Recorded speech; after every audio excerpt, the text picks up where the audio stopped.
Good evening. I'm Erin Percival. I teach career and tech ed at Sutherland Middle School. And tonight I'm just going to do kind of show you an example of what Schoology would look like for a middle school student in my class. When we adopted Schoology last year in 2019, it was anticipated to be a 3-year rollout where teachers gradually learn the skills and we gradually transferred to the platform. Obviously, when schools closed for COVID, we had to jump right in and just start using it. I think everybody did a great job, but over the summer we started like honing in on like, how can we make the user experience better for our kids and for our families? Some of the things that we decided to be our guiding principles at the middle school level. First of all, we wanted to support executive functioning. So how do we provide supports to help students plan and organize and monitor their work?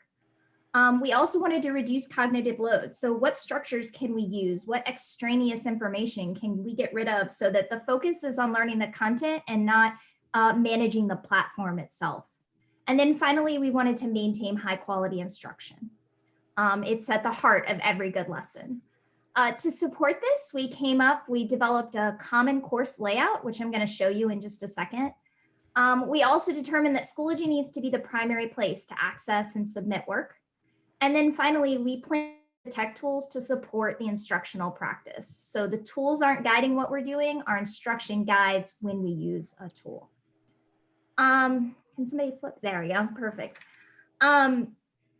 So what you see here is a landing page for a student in my course. And you'll see a standardized header at the top. There are buttons that show frequently accessed programs that are outside of Schoology. Schoology does a really great job of embedding most things, but some things don't work exactly in terms of like Zoom, you can't do straight in Schoology.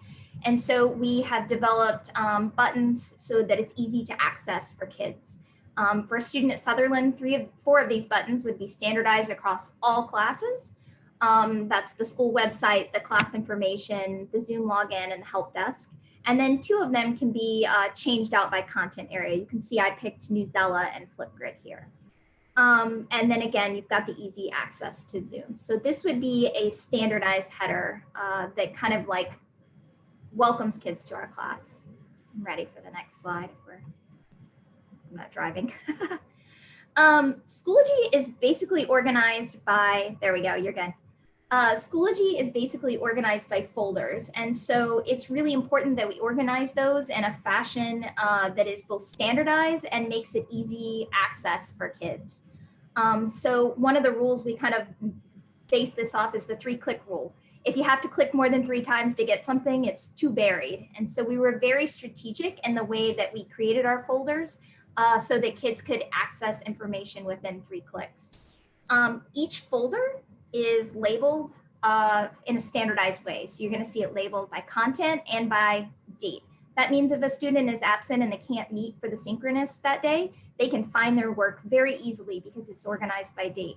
But also if a kid's going, man, I'm about to take a test on force and motion, where's that information? It's also labeled by force and motion notes, so they can go back and find information that way as well.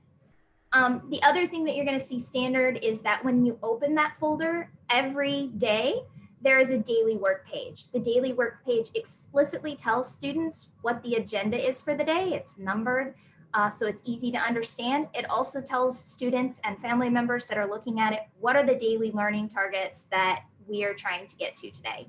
It also tells any materials they need to have out. Hey, you know that worksheet we did the other day, you need to have that out on your computer, or you designed something and you're going to show it today during class. Make sure you have that out from the last class. So it's clear what they need before they actually start the lesson.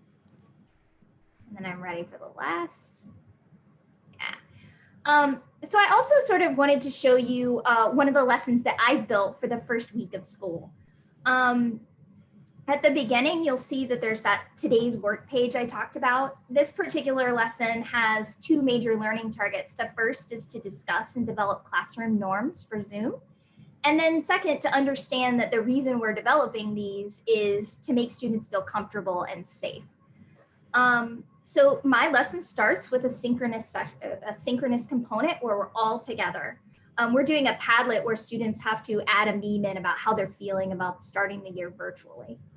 And then after that, we'll have a conversation that's led by a Google slide deck, which I've embedded in here so kids can access later too, about what expectations or norms should we have to make this feel like a comfortable space that we all want to be in and join in every day. At the end of that, I go into an asynchronous part. There is another Padlet there where students post their responses of what are these expectations or norms that we think we should consider. And it even lets kids upvote them, which is pretty cool. So we can start seeing, which ones are the most popular and come back to a consensus of what we think our norms should be.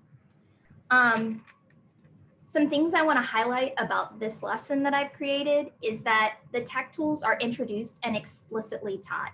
I used Padlet in this example, and I taught Padlet in a synchronous environment so that students knew how to use it. The other thing you'll notice is that I didn't introduce extra tech tools in this lesson. It was just Padlet. I used it twice so students can practice using that skill before moving on to another skill in a different lesson.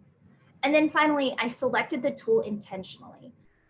It has a very low point of barrier of entry. Padlet's super easy to use. It's very kid friendly. It easily embeds into Schoology, so there is no linking out in this lesson. It's all straight in the platform. And then finally, it's collaborative. And for an activity that's all about community building, how do we feel comfortable and safe in our class online environment, this is the perfect collaboration tool. So that is what a day in my classroom in middle school might look like. Thank you for having me. Please, I'm open to any questions you might have.